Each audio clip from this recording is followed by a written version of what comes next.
భారత్కు క్రైస్తవ్యం మేలు చేయలేదా?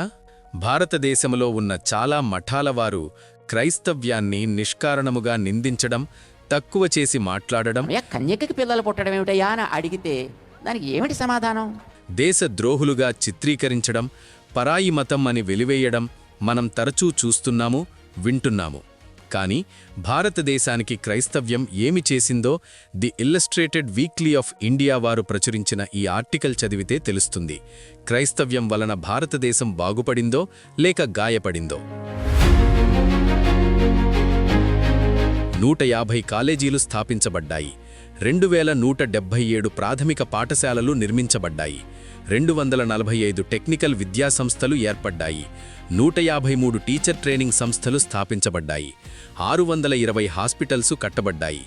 670 ప్రథమ చికిత్స కేంద్రాలు వెలువడ్డాయి. 86 కుష్ఠిరోగుల కేంద్రాలు ప్రారంభించబడ్డాయి.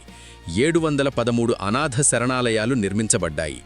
682 పేద పిల్లలకు వసతి గృహాలు కట్టబడ్డాయి. 27 ఇండస్ట్రియల్ కేంద్రాలు స్థాపించబడ్డాయి.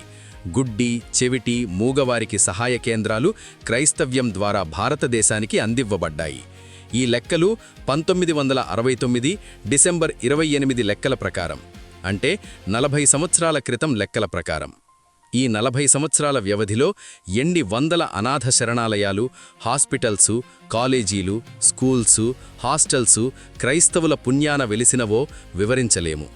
క్రైస్తవ్యం ద్వారా తప్ప ఇన్ని కాలేజీలు, అనాథ శరణాలయాలు, వైద్య విద్యా కేంద్రాలు మరే ఇతర మతాల ద్వారా భారతదేశ ప్రజలను ఉద్ధరించుటకు ఆవిర్భవించబడలేదు. నిజమైన క్రైస్తవ్యం వలన భారతదేశం బాగుపడిందేగాని ఎక్కడా ఎన్నడూ ఇబ్బంది పడలేదు, ఇబ్బంది పడదు. మదర్ తెరిస్సా లాంటివారు ఎందరో వారి జీవితాలను త్యాగం చేశారు. నిజమైన క్రైస్తవ్యం శత్రువును ప్రేమిస్తుంది. ద్వేషించేవాడు ఆకలిగొని వస్తే ఆహారం పెడుతుంది, చేరదీస్తుంది, చేయూతెనిస్తుంది. మానవ సేవయే మాధవ సేవ అని క్రియల్లో చూపిస్తుంది. సత్యమేవ జయతే అని తప్పక ఒకరోజు నిరూపిస్తుంది. చివరిగా, భారతదేశ అభివృద్ధి కోసం క్రైస్తవ్యం చేసినంత సహాయం, త్యాగం మరే ఇతర మతమైనా, తెగయైనా, జాతి అయినా ఉన్నదా అనే ఈ ప్రశ్నకు జవాబు దొరికితే బావుండు. నీ బంధువుని నీ ఇంటికి పిలిస్తే వచ్చి భోజనం చేసి వెడతాడు.